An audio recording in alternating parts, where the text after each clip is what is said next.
Κυρίες και κύριοι, καλησπέρα. Αγαπητές φίλες και φίλοι, καλησπέρα. Η σημερινή συζήτηση θα διεξαχθεί εξ ολοκλήρου στα αγγλικά.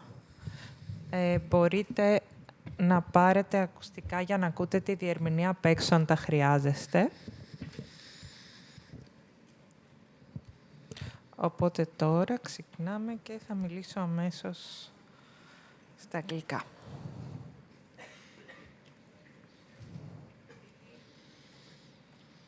Έχουμε μαζί μας τον Karim Kattan, το βιβλίο του οποίου κυκλοφόρησε μόλις την προηγούμενη εβδομάδα από τις εκδόσεις Εστία στα ελληνικά.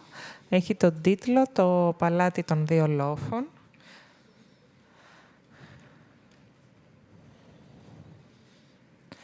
Λοιπόν, θα σας πω πρώτα λίγα βιογραφικά στοιχεία για τον Karim Kattan. Karim Kattan is a French Palestinian writer born in Jerusalem in 1989 and raised in Bethlehem.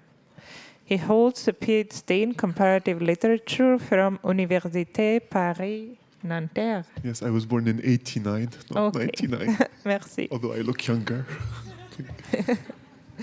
He writes in both French and English, and his works have appeared in important literary journals such as the Paris Review, Strange Horizons, and Words Without Borders. Kattan's debut short story collection, Préliminaire pour un verger futur. Beautifully said. Thank you. Merci. Was shortlisted for the Bocage Prize. His acclaimed first novel, Which one? Le Palais des Deux Collines. Received the prestigious Prix des Cinq Continents de la Francophonie and has been translated into English as The Palace on the Hill. In 2024, he published his second novel, Les Dents à l'aube, which explores queer desire and memory in Palestine and won the Rotary Pen Club Prize. His first poetry collection is just out. The title is Hortus Conclusus. Karim Kattan is also a co-founder of the El Atlal Artist Residency in Jericho and has been a featured speaker at the international literary festivals and universities across Europe and the Middle East. Today, we are here to talk, among others, about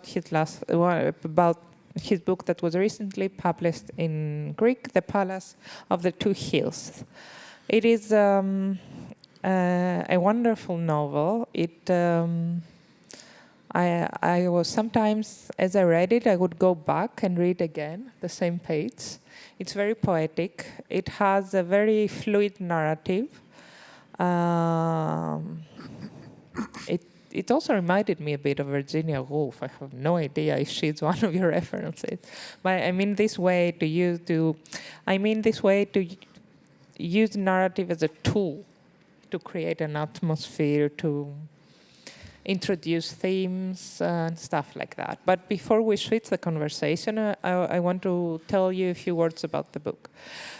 The novel tells the story of Faisal, a young Palestinian man living abroad who is summoned back to his ancestral village of Jabalan. Perfect.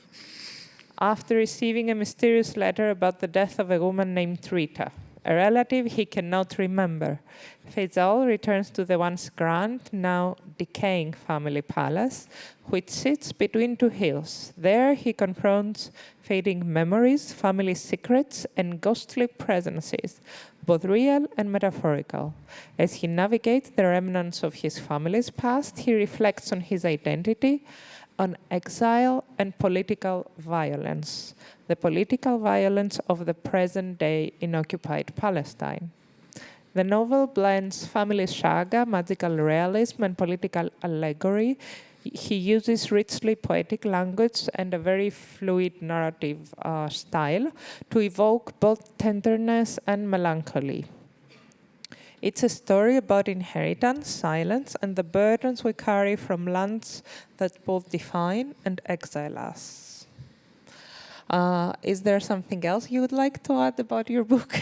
Or maybe I made a mistake and you would like to clarify something for our audience today? No mistakes, apart from my older age. No, thank you for the lovely introduction. So, Karim, your writing exists between languages, geographies, and histories. How do you navigate being a bilingual, or more accurately perhaps would be multilingual, writer between French, English, and Arabic? Thank you for the question. Maybe I'll actually start with the Greek to answer this question. I'm really very honored and thankful to be here tonight, because for me the translation into Greek of my books is quite important. I spent some time in Athens. It's a city and a country that I feel very close to in many ways, so the availability of the books in Greek was really quite an important thing for me. So I'd like to thank specifically Estia Publishing and Eva Karay TD and Manolis Piblis for having me here. It's one of the special translations for me, really. Of a language I do not speak. I don't speak Greek. I can't read the book in Greek, but I'm happy that it exists in Greek.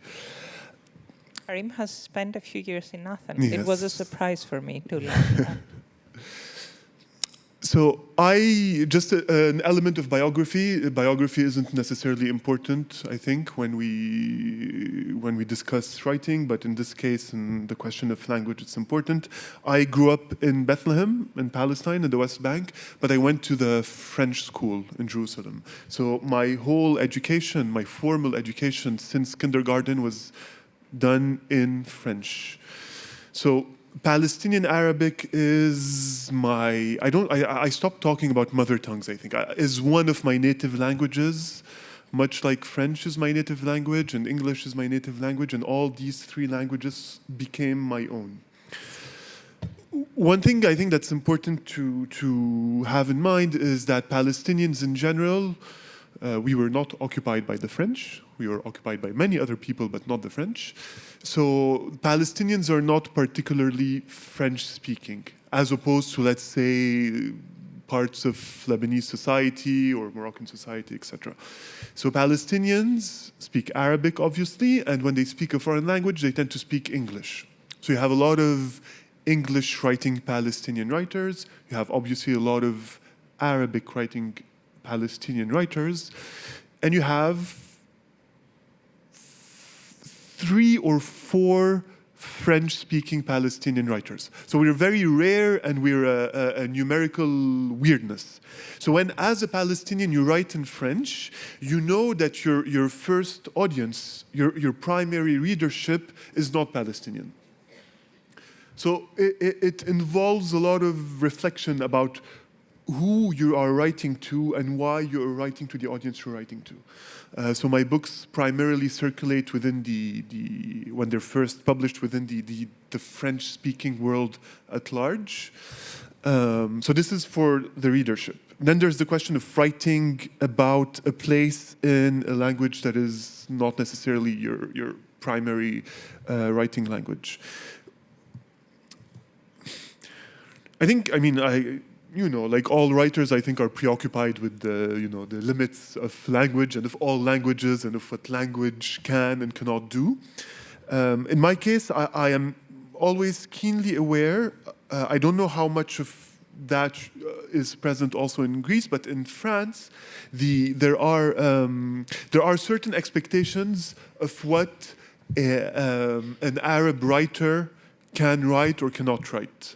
And when people and readers come to a novel that has Palestine on the back cover, they have certain expectations, which I don't think I respond to in my books.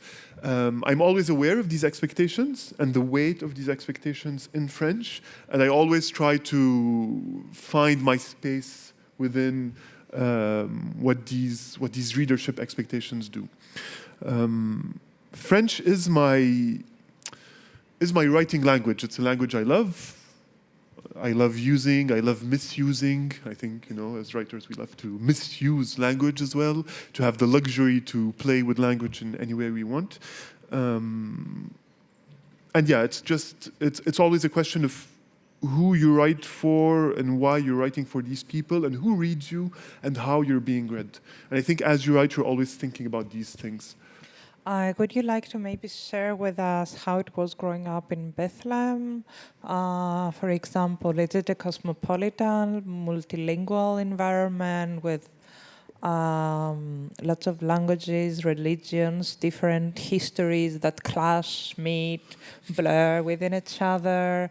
Or is it, and how does this feel? Is it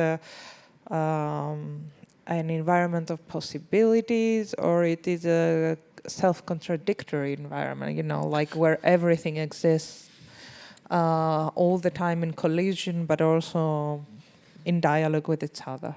You said it very well, in fact. It is collision and dialogue at the same time. I think I realize when I speak to people that even when they know a lot about Palestine, that they don't necessarily realize the richness of the layers that comprise Palestinian society. And Palestinian society is historically, it's not new, is multilingual. It is, after all, a crossroads. It's multilingual, it's multi-religious, it's plural in a lot of ways. I'm a product of this plurality. The reasons why I speak and write in French and English, of course, there's a colonial history there, but there is not only the colonial history, there is a history of possibility, and both these things are always, I think, intertwined. Growing up in Palestine and in the West Bank specifically is, of course, the history of impossibility. So as I said, I went to school in Jerusalem. Jerusalem is a city I was not allowed to go to by the Israelis, so we would cross the border illegally every day to go to school. So Jerusalem, the capital, is a city that I know intimately well, but also not at all. So I've been there every single day of my childhood and teenage years, but in a way that is illegal, and therefore I could not use the city as I would have used it if I were legal in that city. I mentioned Jerusalem because it appears occasionally in the palace on the higher hill, and the way it's described also addresses this feeling that you can have as a Palestinian of being very much rooted somewhere, but also illegal in this place where you feel a rootedness in, which creates a sort of constant tension, which is great for writing, very bad for living a peaceful life. I mean, you know, like it's very productive in my writing process. But you said that lots of readers nowadays, when they pick up a novel and they read in the back cover the word Palestine, they have certain expectations. Yeah. And I think you are one of the most unique new voices we have that somehow, without losing perspective of historical horizon or consciousness, you're very focused on fiction. Like, you're very playful, you're very experimental. You blur so many stories, so many voices, so many characters within each other that and we have suddenly, like, you know, this whole world that exists before our eyes, and there's so much tragedy, so much pain, but there are also this everyday life that sometimes is funny or comic or curious or just, you know, totally ridiculous as well. So I have two questions for you. One is, since you mentioned that, if you feel pressure when you write to, I don't know, talk about certain topics, if you feel pressure nowadays, especially because it's worse than ever in Palestine. So I guess maybe sometimes it's too much when people ask you questions all the time. And how hard these questions are. I mean, are they really in touch with people's feelings and realities? Do we really want information from you, or do we want like more you to validate, you know, our feelings? That we are very sad about that, because today we had this conversation and you mentioned that funny story where your mom goes to the hairdressers to feel the fear and the sound of bombs with the gossip and the sounds of the, I don't know the word in English. Yeah, You know. the brushing thing. Yeah. So yeah, how much pressure do you feel when you write, when you talk with people nowadays? And maybe you would like to add to this. I'm asking you too many questions at the same time. I'm sorry, but maybe you can also talk us a bit about when you wrote this book and when it was published. Okay. And then we'll pick it up from there. Okay, excellent questions. If I forget answering one, I will help you. Don't worry, it's my fault. Please. I'm just. I'll start with the last one actually, because I think it allows us to set the stage. So, The Palace on the Higher Hill is a novel that was published in French in 2021. So not so long ago, but in terms of the history and the recent history of Palestine, it feels like a lifetime ago. Published in 2021 means that I think I wrote it it was before the pandemic, so around 2019, I think, throughout these years. It is a novel that is very much preoccupied with, the central political question is the vanishing of territory. Like that's in terms of politics, I think that's its main question. When I wrote the book, I was proposing, it takes place like a couple of years into the future, and I was drawing a hyperbolic picture of the annexation of Palestine. What happens in the Palace on the Higher Hill when I wrote it was, in my mind back then, an extremely exaggerated version of the reality of Palestine in 2019. What I wrote here is today a very light version of what is happening in Palestine. So obviously history caught up with the novel in many ways. So I think it illustrates a lot. I mentioned the theme of vanishing and disappearance because I think it illustrates a lot the anxiety that I and we as Palestinians can feel around this idea of disappearance. The book is about that. That's why it's a haunted book as well. So when people read it today, it's very interesting because sometimes people assume it was written now or recently in this recent period of history, which it again was not. But because the violence that is inflicted upon Palestinians, is part of a continuum. It didn't start recently. It started many decades ago. So it's interesting when people read it and say, this is a book that addresses the current situation. It says a lot about the history of Palestine that people react that way.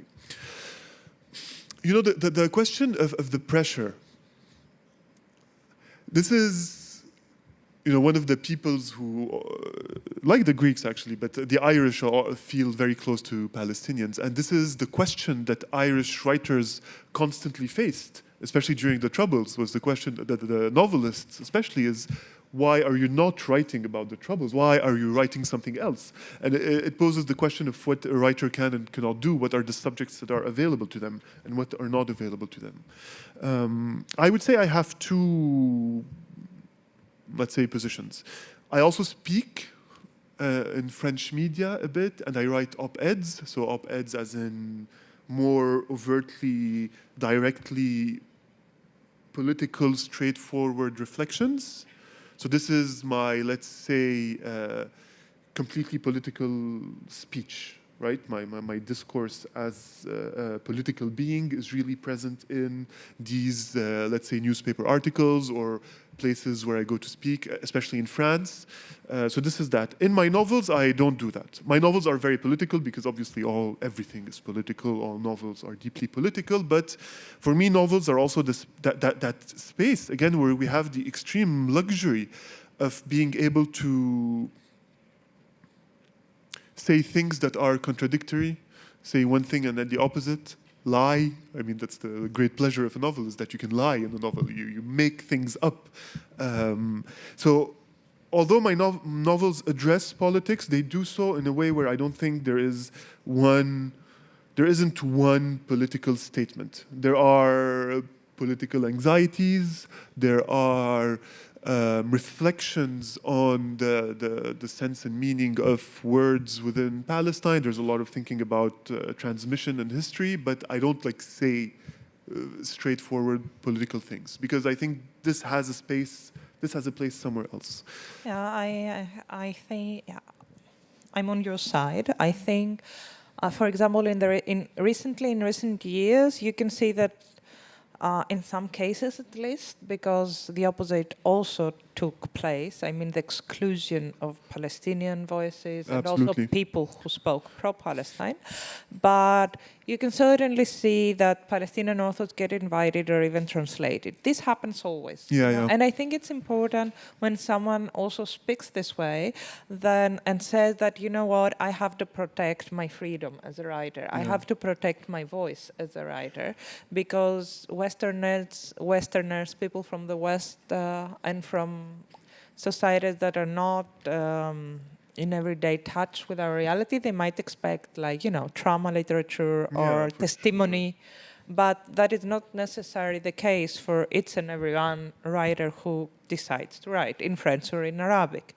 About that, this is really important, I think, because especially the idea of testimony, and because it ties back to the first question that you asked about fiction specifically. I'm very attached to the fact that I'm a novelist, first and foremost, and I'm a fiction writer.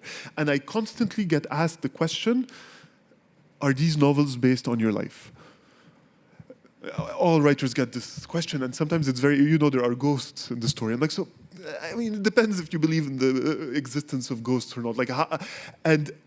What the question means in the end is, you do not have access to fiction. You are not able to write fiction. What you can do is testify about your situation, and that is the extent of your writing capabilities. It's a colonial gaze in reality. Totally. It's a way to make someone smaller and put him or her like in your service, because you ask for something very specific and you, for example, might not be interested at all. You carry the weight of the world on your shoulders, and at the same time, someone wants you to satisfy his or her curiosity in a very specific way, and you say no, and that's important. You become the native informant, I see this. Like I'm sometimes invited to places I naively think to talk about my books, and then I realize it's exactly what you described. I'm there to so that people can feel that I validate their emotions towards Palestine, which is always very strange, and including, especially when it's well-meaning, because your adversaries, I mean, it's clear, I like adversaries, I like being in disagreement with people, but the people who come carrying their own projections and, throw it on you like that is very complicated. And maybe just one thing about that. Before 2023, I was always systematically very annoyed when I was presented as a Palestinian writer. Because I was like, I'm a writer first. I do so happen to be Palestinian, so my novels take place in Palestine. I happen to be queer, so my novels are very queer. But first I am a writer. When I'm invited as a writer, this is my first role. This was before. In the past 2 years, obviously, we've seen the I don't know, in France, I talk about France because this is what I know, the extreme silencing of all sorts of Palestinian voices. I started, again, being very attached to being presented as a Palestinian. Maybe I'll change again, maybe in a year I'll be like, no, I'm a writer first and foremost. And I think we always have ambivalent relationships to these things because we're struggling with all the projections and expectations that are lobbed our way, and we have to, just to be able to simply talk about a novel, you have to always navigate all these things. What was your experience, especially in the beginning of the new war in Palestine, in regard to Europe and especially countries like Germany, but also the US, where people were very negative when someone would express any kind of sympathy in some cases, not something like an ideological, or a moral justification of the right of the Palestinians or of the right of the Jews or other people, but just expressing sympathy was somehow a big problem. Lots of people lost their jobs. Lots of writers. I have friends in Germany who left the country, like, for this reason. And I was shocked, actually. I wasn't expecting that. Maybe I'm naive in that way, or I live in my own safe bubble, but I do communicate a lot. And I think it was unexpected for lots of us. And it was very confusing suddenly as to what the role of, what should we do, like, as writers? What's the role of literature? What are we going to do? How are we going to handle all these things? What was your experience at the beginning and now? Do you see a difference? Is it the same still? Well, thankfully, I don't have to go to Germany, so that's good for me. I was actually invited to, in November of 2023, I was originally invited to give a keynote in Austria. And they disinvited me. It was really... They did? Yeah. Just to give you context, like, I don't, especially back in October, November, December of 2023, like, it's not like I had like these crazy political statements. I'm not even on social media. Like, I mean, it's not like I said, but my very being was a problem to this university in Austria. It was incredible. Apart from that, so again, I live in France, so this is my main point of focus. It was very complicated, especially the first 6 months, because you didn't have a lot of Palestinian perspectives in French media.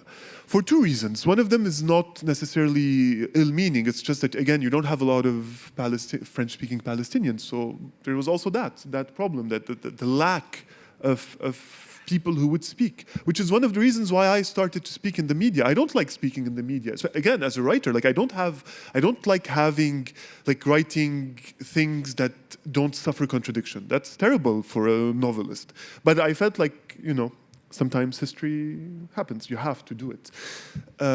So I did it, but in a way where I defined goals. I was like, so what is important? What do I want to carry across in mainstream French media? What are the things that I want at least to exist, you know, within the framework of French media? And especially in the first couple of months, I had very low expectations. I remember I would go to TV, on TV. I would say, I'm not doing any debates. I don't debate with people. All I want to do is just say 3 words back then. It was apartheid, colonization, and occupation, just as a way to, you know, remind people of the basic colonial structure of what we're talking about. So I had to do, I still do these things, which was quite complicated, I would say, as a novelist. It was very hard because I was also dealing, I mean, all of my family is in Palestine, so I was dealing with that. I was dealing with with my own, you know, relationship to a place that I see, where I see the future being completely obliterated, and yet I had to also be, you know, very nice and polite, so I could be heard by nice French people. So I would hope to maybe change their mind a bit.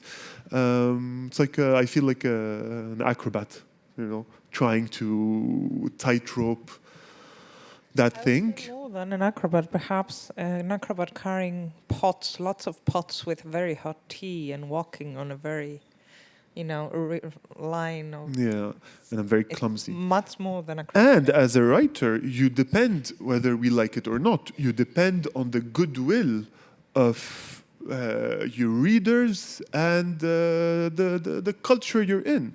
So it was I'm still very much aware of the fact that what I say as a Palestinian is, you know, surveilled constantly. Like, if I say the wrong word at any time, it can be a disaster for me.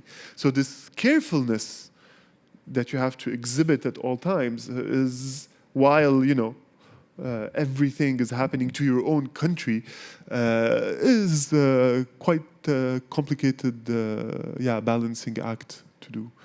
Things have changed to a certain extent. I have, again, very low expectations, and for my very low expectations, things have started to change. But, you know, at what cost? I mean, the cost is terrible. In your book, the hero speaks to his lover. There are lots of monologues where he speaks to his lover. He speaks directly to him and often with longing, sometimes confused, sometimes lost in a world of blurred memories, fantasies, desire, pain, traumas, like everything together. So, but it is very intimate. It is also a very fluid narrative. And I wanted to ask you why you chose this intimate, confessional, second-person address for one of your heroes. That's one question. I wanted to combine with another question I have for you, because that's what I do today. It's about habit. I can't stop now. Which is, at the same time in your book, female agency is very important. Like all the protagonists in your book, the women, they're very strong characters, and their agency is very important about what's happening in their lives, in the lives of other people. So I wanted you to talk a bit about this narrative style of yours that I find very nice, very successful, in this book at least, and what it serves for you, but maybe you could also tell us a few more things about gender roles in this book and maybe in the narrative and the world you wanted to represent, like through your experience. Thank you. And feel free to disagree at any time with my reading of the book. You said it was good. I'm happy.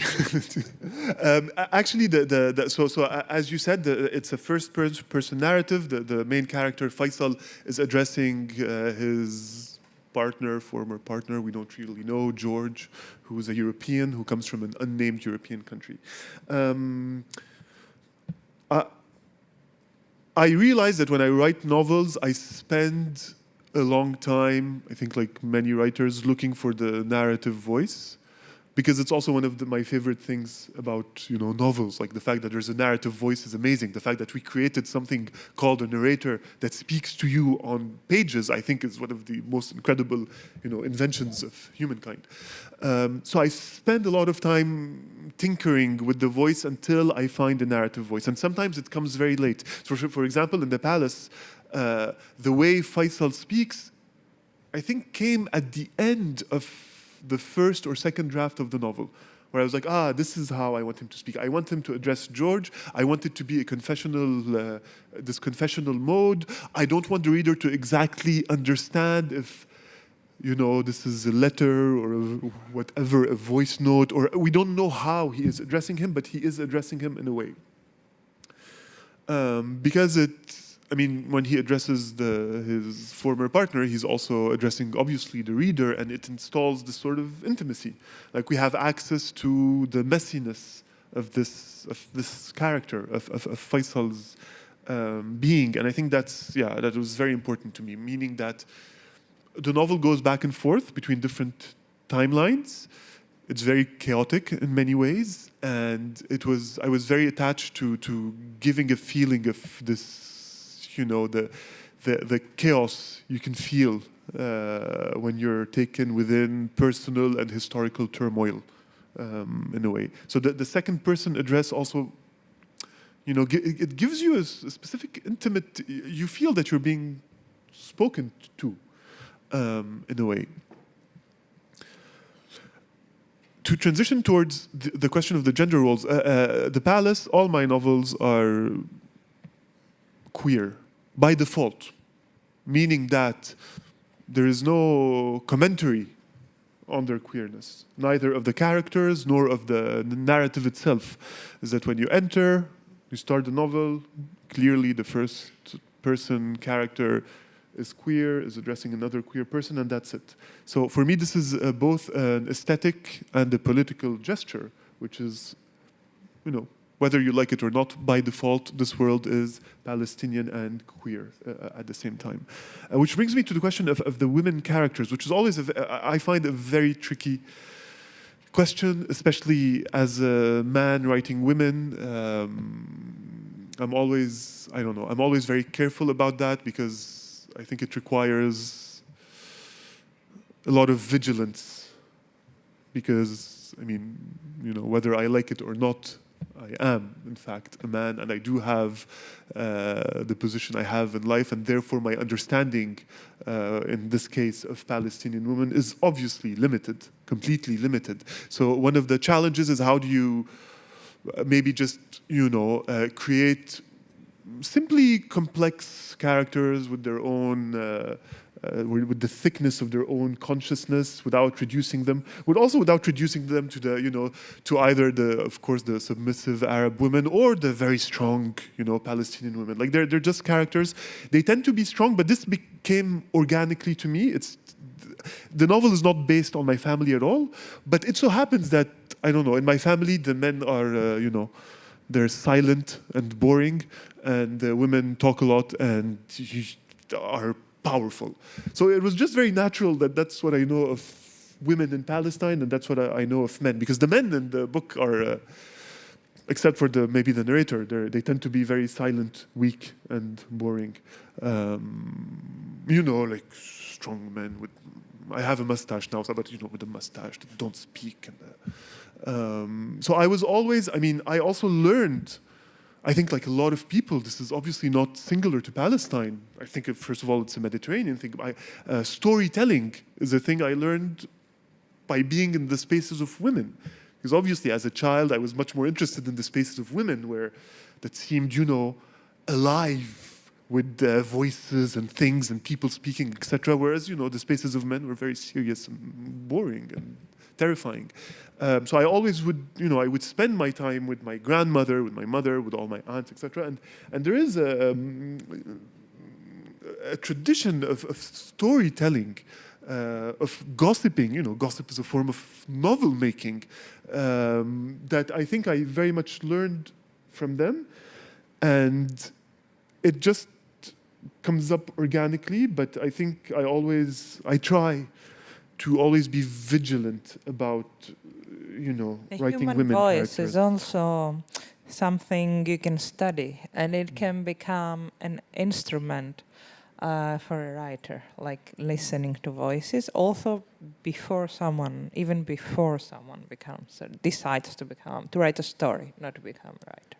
Yeah, you're always attentive to these things, I think, to how I people. was also very interested in listening very carefully to what people were telling to each other around me. I was super curious. Most of the times I had no idea in reality what exactly all these things meant, but the voices were like, they had a rhythm, they created something around me. And that is how I became interested in language and voices in writing.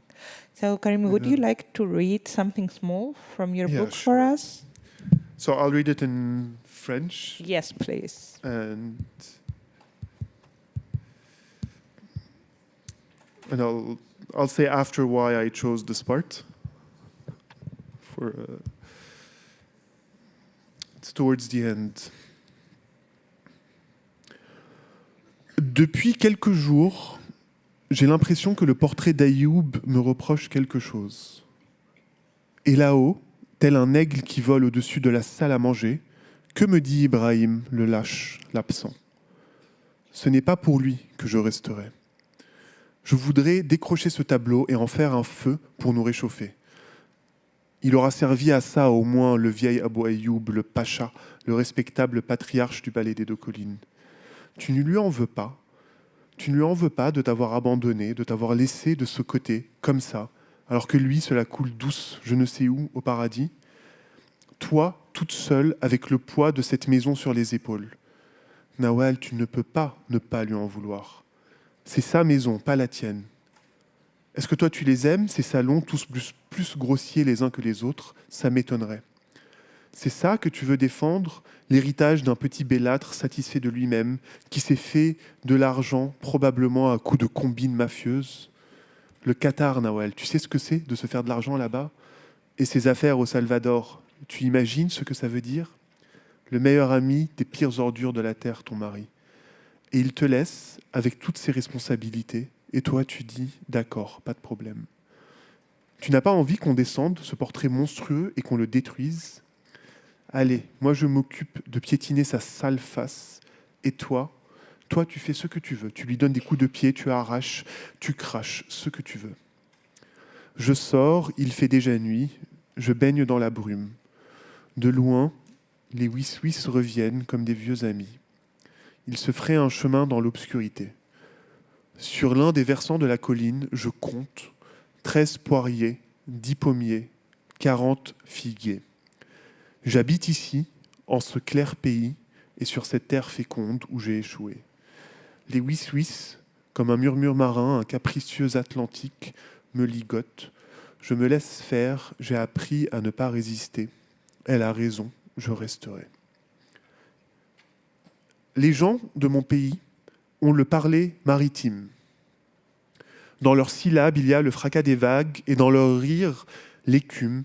Et même, quand ils toussent, quand ils bâillent, quand ils rotent, c'est l'insondable océan qui jaillit de leur gorge. Mon pays, que tu n'as jamais connu. Celui que tu as connu, toi, est une presqu'île, un bout de terre sinistre dans une étendue d'eau plate. Le mien, c'était un détroit entre les mers, un bras qui émerge des abîmes, la parole après le tohu-bohu.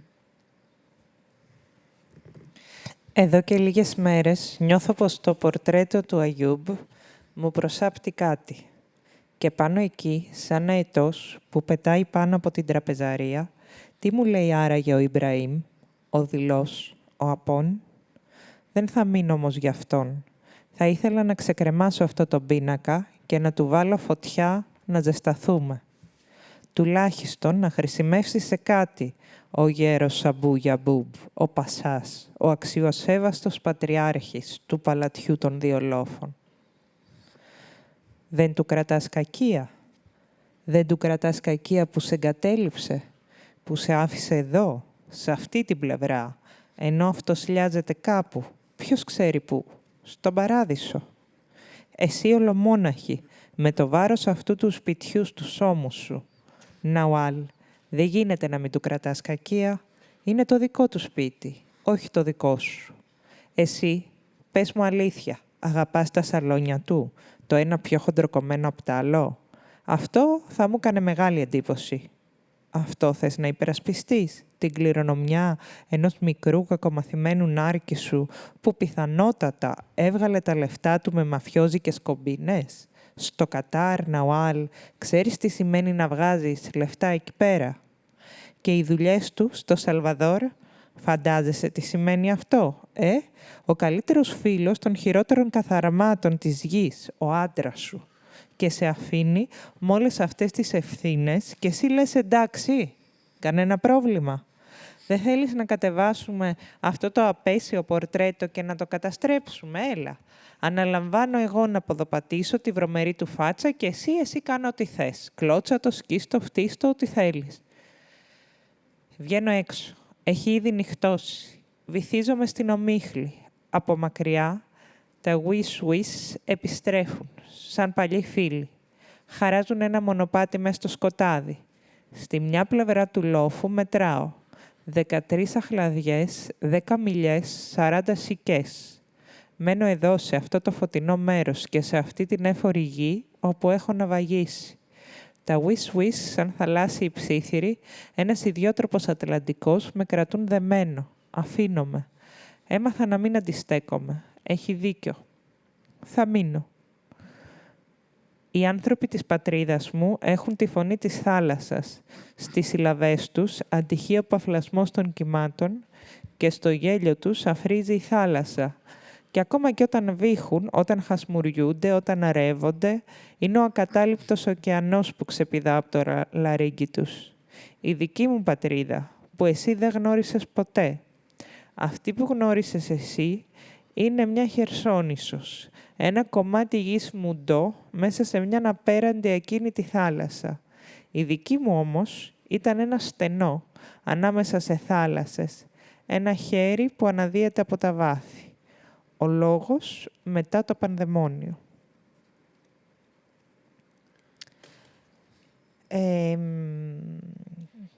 Το βιβλίο του Καρίμ έχει πολύ σκληρά σημεία και επέλεξα να μην διαβάσουμε κάποια από αυτά σήμερα. Όχι εγώ, μαζί το επιλέξαμε. Και ο Καρίμ θέλει να διαβάσει αυτό το απόσπασμα, γιατί έχει μια μικρή αναφορά στην Οδύσσεια. Karim, I was telling to our audience that this expert you chose to read has a small reference to the Odyssey. Yeah. So that they are aware of that. And because there's not much time left, I would like to ask you if you have any questions for Karim. Θα θέλαμε να σας ρωτήσουμε αν έχετε ερωτήσεις για τον Καρίμ. Μπορείτε να τις κάνετε είτε στα ελληνικά και θα τις μεταφράσω εγώ, είτε στα αγγλικά.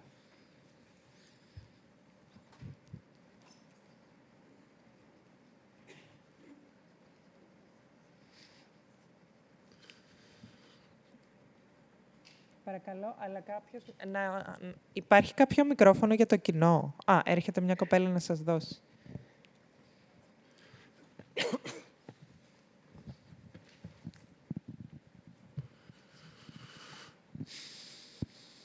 Ναι. Λοιπόν, θα ήθελα να ρωτήσω, το βιβλίο αυτό έχει μεταφραστεί στα αραβικά ή είναι μόνο στα γαλλικά? Στη πατρίδα του, δηλαδή, κυκλοφορεί στη γλώσσα του για να μπορεί ο κόσμος να το διαβάσει? Η γλώσσα του είναι τα γαλλικά, μεταξύ άλλων. Τα και γαλλικά, ναι, αυτό ήταν κατανοητό, αλλά σε μια χώρα που δεν έχει τη γαλλική σαν επίσημη γλώσσα.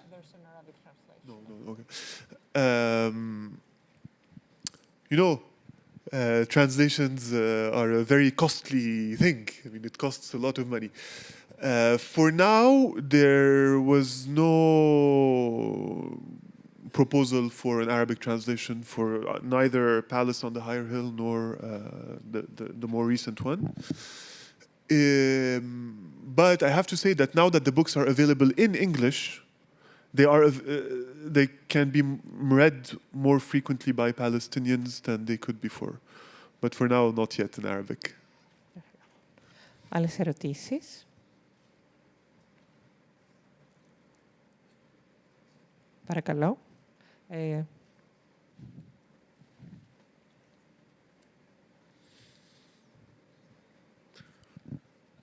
Hello.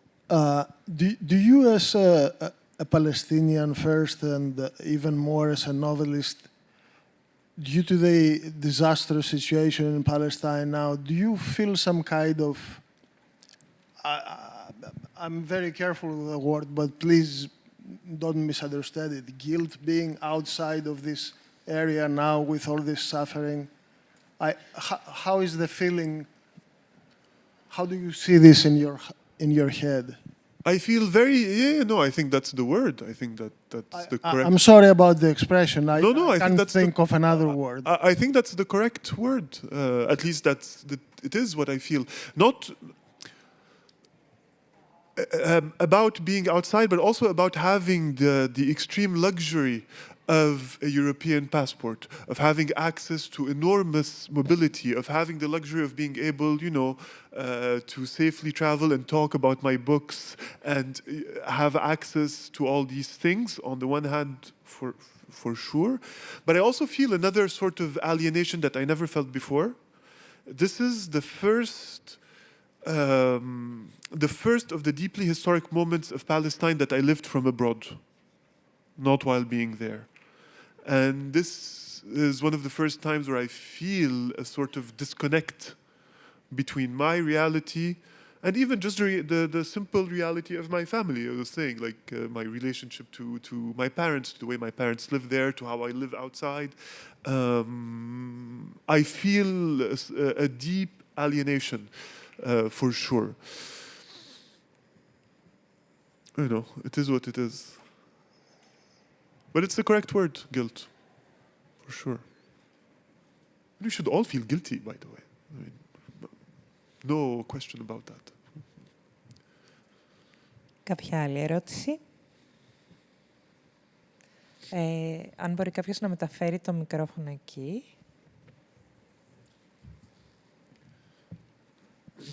Thank you. Can you talk a little bit what authors or writers that currently inspire you, and maybe something that you're writing on, something you're working on? What is inspiring you at the moment? the difficult question of inspiration, I find, that it's always more a galaxy of writers. So whenever I answer this question and I give the name of one writer, after I'm like, oh shit, I forgot all these other people that I'm reading currently, And what's interesting, I think, about inspiration also, I mean, in my case at least, is that, I read a lot of things. Because again, when you're a writer, you're first and foremost a reader. So I read a lot of things. There's a lot of things that I sort of metabolize, and then they come up in the books, and I forget where it came from. Like, there's this thing at work in you. Currently, I'm reading and discovering and being completely baffled by a North American poet called Lucille Clifton, who I had never read before and who's one of the most remarkable poets I've ever read in my life. She's a 20th century Black American poet, and she wrote really the most amazing poems I've ever read. The Palace, you mentioned Virginia Woolf, so I would never compare myself to her, but I have to say she is an extremely present writer in my life. The Waves, especially, her novel is a book that really accompanies a lot of the things I try to write. But yeah, what's interesting about inspiration is how it sort of becomes part of your, it's part of your DNA at some point, and you never know where it comes up.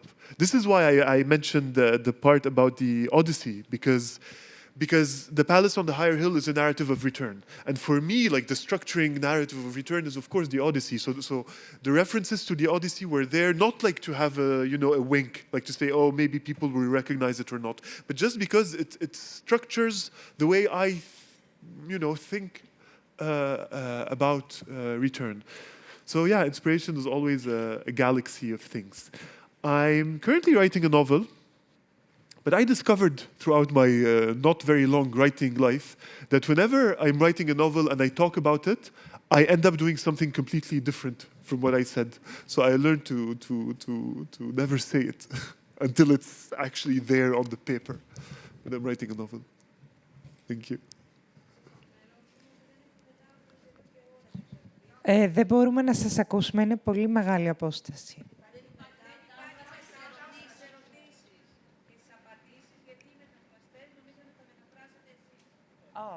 Συγγνώμη, δεν το κατάλαβα. Εντάξει, τώρα έχουμε χρόνο για άλλη μία ερώτηση. Αν μπορεί κάποιος να δώσει το μικρόφωνο στην Αλεξάνδρα τη Χριστάκη. Δεν μπορώ να κάνω κάτι γι' αυτό αυτή τη στιγμή, γιατί δεν κράτησα σημειώσεις. Με συγχωρείτε.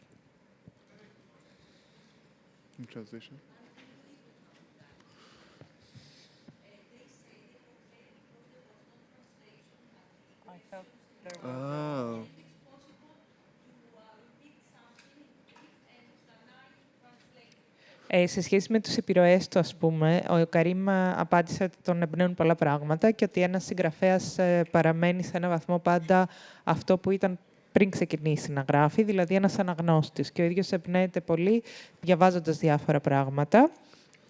Ένα από τα πράγματα που διάβασε και τον ενθουσίασαν πολύ είναι μια Αμερικανίδα μαύρη ποιήτρια.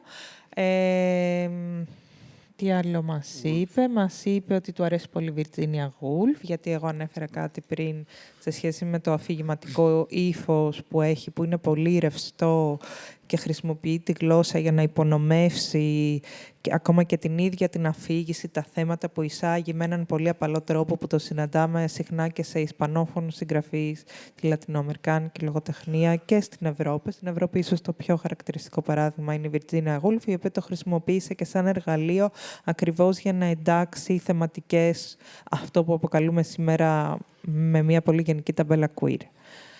Αλλά υπάρχει κάτι... Να πάμε στην τελευταία ερώτηση και θα... Όχι, εντάξει. Αυτά λυπάμαι που... Γιατί... παρακαλώ. Ένα σχόλιο. Δεν μπορώ να σας ακούσω με τίποτα. Θέλουμε μικρό.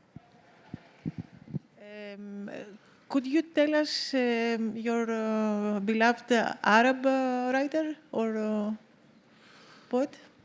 I mean, there are many. It's the same question. It's always difficult, but maybe to refer to that book, one Palestinian writer that I don't know if they're translated to Greek actually, but that I love too, if you want. One is called Raja Shahade. He's a memoirist, so he writes memoirs. He writes incredible memoirs about life and his life in Palestine. And the first time I encountered him, it was really a revelation to me. So Raja Shahade. Another is a person who is now dead, Hussein al-Barghouti, who especially wrote. I don't know if he's available, but it's a novel called I Will Be Under the Almond Trees.